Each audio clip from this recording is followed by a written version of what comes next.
చాలా బుద్ధిహీనంగా అత్యంత మహిమకరమైనటువంటి దైవికమైన స్వాస్థ్యములను కాలదనుకుంటున్నారు, చేజార్చుకుంటున్నారు, పోగొట్టుకుంటున్నారు. విపరీతమైన పేరు కొరకైన ప్రాకులాట ఉండేది. ఈ దరిద్రం అంతా ఇప్పుడు క్రైస్తవుల్లో, సేవకుల్లో కూడా పడిపోయింది వచ్చి. అయ్యో రూబేనా, నా ఔన్నత్యాతిశయమా, నా బలమా అనుకొని ఇలా ఉండను ప్రభువా, ఇలా చేస్తాను ప్రభువా అని తీర్మానం చేసుకున్న కొన్ని రోజుల్లోనే అది పలచబడిపోవడం.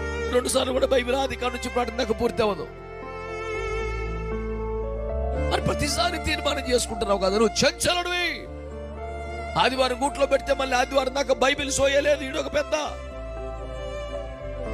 పొద్దున్న లేస్తే కాస్త ప్రార్థన చేసుకోవటం, కాస్త వాక్యాలు చదువుకోవటం అనే మినిమం క్రమశిక్షణ లేనివాడు ఏమి క్రైస్తవుడు అయ్యా? నాకు అర్థం కాదు. వాడిని ఏమన్నా మా పనులు చేసి పెట్టమన్నావా, మాకేమన్నా చాకరీ చేయమన్నావా? 31 సంవత్సరం సేవకు వచ్చి నేను 20 సంవత్సరాలుగా షుగర్, రకరకాల బాధలతో ఉన్నాను. కానీ కాళ్ళు కాదు, తలగొట్టి పట్టించుకోలే. ఇవిడితో నా సవని చత్తానంతే. నన్ను పరిశీలించుము, పరిశోధించుము, అంతరంగమంది నీకు ఆయాసకరమైంది ఏమైనా ఉందేమో చూడు అని ప్రార్థన చేసే దమ్మున వాళ్ళు ఎంతమంది? ప్రజలారా, ఒక తీర్మానం నిలబడలేకపోతున్నావా? సమర్పణలో నిలబడలేకపోతున్నావా? సంఘములో స్థిరపడలేకపోతున్నావా? పరిచర్లు కుదురుకోలేకపోతున్నావా?